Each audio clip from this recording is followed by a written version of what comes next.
6 Desember 2022, DPR RI mengesahkan rancangan Kitab Undang-Undang Hukum Pidana menjadi undang-undang di dalam rapat paripurna yang digelar di Kompleks Parlemen. Sufmi Dasko yang mengetok palu sebagai tanda sahnya RKUHP menjadi undang-undang dan setelahnya KUHP terbaru akan diserahkan ke pemerintah untuk disahkan oleh Presiden dan dikasih nomor untuk masuk ke dalam lembar negara. Rapat paripurna yang ke-11 ini hanya dihadiri oleh 18 orang. Sebenarnya pengesahan ini tuh harusnya dari akhir masa bakti DPR periode 2014 sampai 2019. Cuman karena masih banyak pasal yang dianggap publik nih bermasalah nih, makanya tertunda terus. Inisiasi RKUHP ini sudah mulai sejak tahun 1958 dan masuk jadi pembahasan DPR RI di tahun 1963. Tapi apakah sekarang masih ada pasal yang dianggap bermasalah dan kenapa KUHP sebelumnya diganti? Simak selengkapnya bersama aku Mela hanya di Geolife Updates.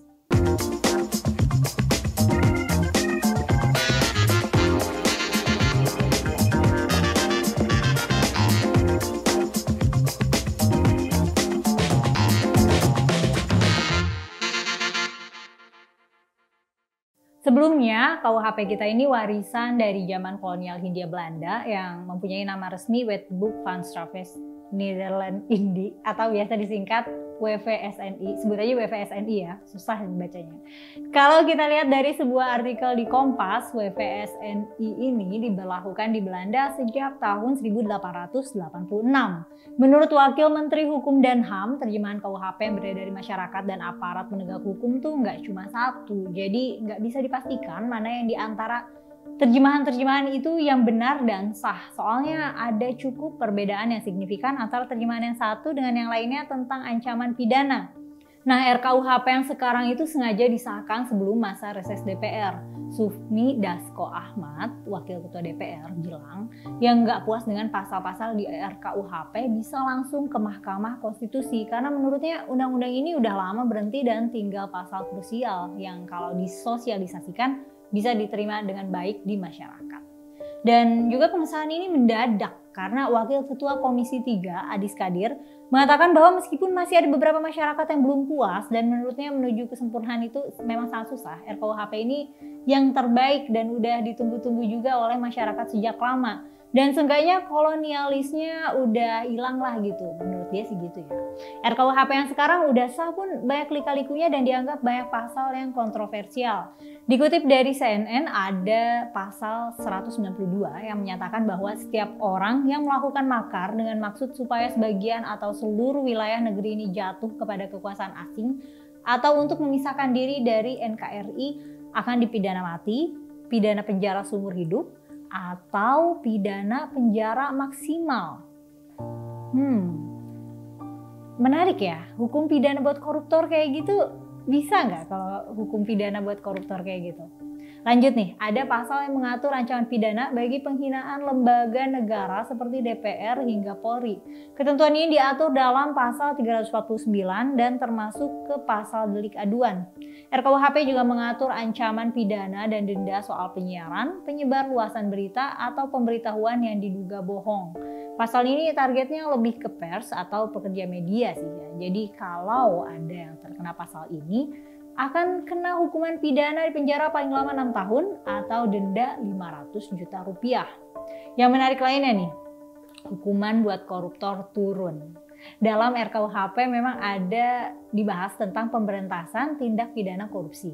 Dan di naskah terbaru tindak pidana korupsi diatur pada pasal 603. Tapi hukuman pidananya jadi turun, paling sedikit di penjara selama 2 tahun dan maksimal 20 tahun.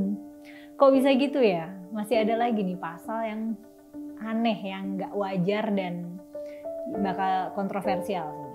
Yaitu pasal pencemaran nama baik orang mati. Hal ini ada di pasal 320 ayat 1 di KUHP dan akan terkena pidana paling banyak 4,5 juta rupiah dan pidana penjara 4 bulan 2 minggu. Terus ada lagi nih, pidana kumpul kebo. RKUHP ini mengatur ketentuan hubungan seks di luar pernikahan. Diatur dalam pasal 413 ayat 1 bagian tentang perzinahan Dalam pasal itu tertulis bahwa orang yang melakukan hubungan seks di luar pernikahan bisa diancam pidana 1 tahun. Masih banyak pasal-pasal kurang asik lainnya seperti living law, pasal yang mengatur tentang aturan hukum adat. Terus ada juga hukum pidana santet yang dimana hukuman pidananya 1,5 tahun. Itu gimana pembuktiannya coba? Waduh, banyak deh pasal yang kurang tepat dan rada absurd ya. Ketua Yayasan Lembaga Bantuan Hukum Indonesia, Muhammad Isnur, banyak menyorot beberapa pasal yang disahkan karena dianggap bermasalah. Menurutnya ada sejumlah pasal yang mengancam kebebasan berpendapat. Beberapa pasal yang menurut Isnur bermasalah adalah living law. Menurut dia, masyarakat adat bakal khawatir kan negara punya potensi mengurus urusan adat masyarakat. Terus juga pasal tentang penghinaan presiden. Menurut Isnur, kalau pasal yang diterapkan ya akan menimbulkan kekacauan. Dia bilang Presiden pertama RI, Insinyur Soekarno, pernah menyampaikan harapan supaya pasal anti demokrasi yang dibuat penjajah itu dihapus. Aliansi Jurnalis Independen yang biasa disingkat AJI pun gak tutup suara soal RKUHP ini. Mereka menggelar aksi secara online dan offline di berbagai kota pada tanggal 4 hingga 5 Desember 2022 lalu untuk menolak pasal-pasal yang bermasalah. Aksi ini tersebar di berbagai daerah seperti Jayapura, Manokwari, Semarang, Padang, Medan, Jakarta, Manado, Makassar, dan kota-kota besar lainnya. Menurut AJI, pembahasan RKUHP ini gak transparan dan gak ngasih ruang buat publik untuk berpartisipasi. Dan pemerintahan pun belum pernah menjelaskan pertimbangan-pertimbangan yang diambil terkait masukan-masukan publik termasuk dari komunitas pers. Jadi ada pasal-pasal yang akan mengancam kebebasan pers dan berpotensi mengkriminalisasi karya jurnalistik.